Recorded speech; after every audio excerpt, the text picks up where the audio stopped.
अध्याय 174 सुपरस्टार 1। जब झेंग जियांगहाओ ने लियू यानरान को अभी अभी हुई घटना के बारे में बात करते सुना तो उसने भी कहा, युवा स्वामी, आपको मुझे उस बच्चे को अभी पीटने देना चाहिए था। झेंग जियांगहाओ अभी अभी उस अमीर बाप के बेटे से बहुत असंतुष्ट था। वह चाहता था कि वो नीचे जाए और उसे पीटे। ये श्वान केवल हल्के से मुस्कुराया और कहा, छोड़ो भी, वैसे भी उसने कुछ भी बुरा नहीं कहा, कोई चारा नहीं है। सचिव लियू बहुत आकर्षक हैं। जब लियू यानरान ने ये श्वान को उसका मजाक उड़ाते सुना तो उसने उसे मुंह बनाया। उसने अपने युवा स्वामी के लिए मुश्किलें खड़ी करने की हिम्मत नहीं की और न ही वो ऐसा करेगी। झेंग जियांगहाओ ने स्थिर गति से गाड़ी चलाते हुए पूछा, युवा स्वामी, अब हम किस होटल जा रहे हैं? ये श्वान ने कुछ नहीं कहा। लियू यानरान ने उसकी ओर से जवाब दिया, चलो शंघाई इंटरनेशनल होटल चलते हैं, मैंने वहां पहले से ही एक कमरा बुक कर लिया है। ठीक है। जब झेंग जियांगहाओ ने यह सुना तो उसने शंघाई इंटरनेशनल होटल की ओर गाड़ी चलाई। पीछे का काफिला झेंग जियांगहाओ की कार के नेतृत्व में था, इसलिए वे स्वाभाविक रूप से पीछे चले। जैसे ही शानदार काफिला सड़क पर चला, इसने अनगिनत लोगों का ध्यान आकर्षित किया। कई लोगों ने अपने फोन निकाले और शानदार काफिले की तस्वीरें खींचते रहे। कारों के बारे में जानने वाले कई लोगों ने सामने वाली कार को पहचान लिया। क्या तुमने वो देखा? एक रोल्स रॉयस फैंटम, एक लैम्बोर्गिनी वेनेनो और एक लिमिटेड एडिशन बुगाटी है। ये सभी टॉप नॉच लग्जरी कारें हैं। क्या ये कारें बहुत खूबसूरत नहीं हैं? क्या शंघाई में हाल ही में कोई कार शो है या वे किसी ऑफलाइन इवेंट की तैयारी कर रही हैं? वास्तव में इतनी सारी लग्जरी कारें हैं। क्या आप लोग रास्ता दे सकते हैं? मुझे एक फ़ोटो लेने दीजिए और इसे अपने वीचैट मोमेंट्स पर दिखावा करने के लिए पोस्ट करने दीजिए। इस साल मुझे गर्लफ्रेंड मिल पाएगी या नहीं, ये इस काफिले की भव्यता और उत्साह पर निर्भर करेगा। कृपया थोड़ी देर के लिए पीछे हट जाइए, मुझे एक सीट दीजिए और मुझे अपने प्रशंसकों को बढ़ाने के लिए एक लाइव स्ट्रीम शुरू करने दीजिए। धन्यवाद भाइयों और बहनों। काफिला बहुत दिखावटी था। शुरुआत में उन लोगों ने केवल गुजरते समय वीडियो और तस्वीरें लीं। अंत में उन्होंने पूरे काफिले का पीछा किया। शंघाई की सड़कें जाम थीं और इलेक्ट्रिक स्कूटर चलाने वाले कुछ लोग आसानी से पीछा कर सकते थे। झेंग जियांगहाओ ने भौहें चढ़ाकर बाहर देखा। युवा स्वामी, क्या आपको मुझे बाहर जाकर भीड़ को भगाने की जरूरत है? ये श्वान ने लापरवाही से एक नज़र डाली। वो कई कारों और कई लोगों को उनके साथ दौड़ते या जॉगिंग करते देखकर चौंक गया। इतने सारे लोग क्यों थे?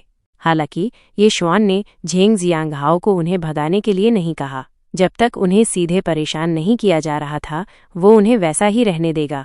काफिला धीरे धीरे शंघाई इंटरनेशनल होटल की ओर चला गया। सुरक्षा अधिकारी ने दूर से कारों का एक समूह उनकी ओर आते देखा। सुरक्षा अधिकारी इस काफिले को देखकर चौंक गया। उसने जल्दी से फोन उठाया और विभाग प्रबंधक को फोन किया। प्रबंधक, बुरी खबर, लग्जरी कारों का एक बड़ा समूह हमारे होटल की ओर आ रहा है। जब सुरक्षा विभाग के प्रबंधक ने सुरक्षा अधिकारी के शब्द सुने तो उसने गुस्से से कहा, कौन जानता है कि हर दिन हमारे जैसे 5 सितारा होटल में कितनी कारें आएंगी? इसमें घबराने वाली क्या बात है? सुरक्षा अधिकारियों को जो करना चाहिए वो करो और उन्हें रजिस्टर करो। प्रबंधक ने अनजाने में महसूस किया कि सुरक्षा अधिकारी ने दुनिया नहीं देखी होगी और राई का पहाड़ बना रहा होगा। सुरक्षा अधिकारी ने अपना थूक निगला और मुश्किल से कहा, मैंने अभी ठीक से नहीं देखा। एक रोल्स रॉयस फैंटम, लैम्बोर्गिनी वेनेनो और क्या? सुरक्षा विभाग के प्रबंधक सुरक्षा अधिकारी के शब्द सुनकर चौंक गए। उन्होंने तुरंत उससे कहा, दरवाजे पर उनका स्वागत करो। मैं तुरंत महाप्रबंधक को सूचित करूंगा और उनका स्वागत करने के लिए लोगों को लाऊंगा। सुरक्षा विभाग के प्रबंधक इतने चिंतित थे कि उनके माथे पर पसीना आ गया था। उन लग्जरी कारों में से कोई भी एक बड़ा हस्ती थी। ऐसे कारों के काफिले की तो बात ही छोड़ दीजिए। उन्हें गंभीरता से लेना पड़ा। जब महाप्रबंधक ने ये खबर सुनी तो वो तुरंत अपने अधीनस्थों के साथ बाहर निकल आए। जब वो प्रवेश द्वार पर पहुंचे तो संयोग से उन्हें एक काफिला भूमिगत गैरेज की ओर जाता हुआ मिला। आखिरकार वो महाप्रबंधक थे और काफी जानकार थे। उन्होंने bullet proof custom made Rolls Royce Phantom को एक नज़र में पहचान लिया। इस कार की कीमत 200 मिलियन थी। महाप्रबंधक ने थोड़ा सा मुंह खोला और बहुत खुश हुए। एक शीर्ष उद्योगपति उनके होटल में आया था। फिर उन्होंने लैम्बोर्गिनी वेनेनो देखी। इसकी कीमत 100 मिलियन से ज्यादा है। महाप्रबंधक ने मन ही मन गणना की। हालांकि उन्हें उम्मीद नहीं थी कि पीछे एक लिमिटेड एडिशन बुगाटी भी होगी। ये एक लिमिटेड एडिशन बुगाटी थी जिसकी कीमत भी 200 मिलियन थी। सिर्फ आगे की 3 कारों की कीमत 500 मिलियन से ज्यादा थी। बिना सोचे महाप्रबंधक ने अपने पीछे के अधीनस्थों को निर्देश दिया, सभी को सूचित करें कि अगले 2 दिनों के लिए सेवाएं दुरुस्त होनी चाहिए, समझे? हम ऐसे बड़े हस्ती को बुरा प्रभाव नहीं पड़ने दे सकते, समझे? जब उन्होंने देखा कि पीछे की कारें भी करोड़ों की लग्जरी कारें हैं, तो उनका मुंह खुला का खुला रह गया। उनका रक्तचाप अस्थिर हो गया था। बस इसी तरह महाप्रबंधक दरवाजे पर खड़े होकर लग्जरी मोटरकेड के मालिक का स्वागत करते रहे। ये श्वान सभी से घिरे हुए होटल के प्रवेश द्वार की ओर चले गए। चाहे झेंग जियांगहाओ हो या लियू यानरान, वे जानबूझकर ये श्वान से आधा कदम पीछे चले। इसने ये श्वान की कुलीनता को उजागर किया।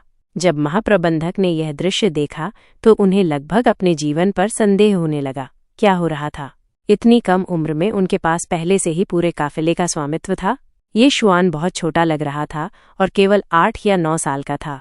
उसके पास ड्राइविंग लाइसेंस भी नहीं था, लेकिन वो इतनी सारी टॉप नॉच लग्जरी कारों में बैठा था। महाप्रबंधक ने स्वीकार किया कि वो ईर्ष्यालु था, लेकिन वो और भी झुक गया।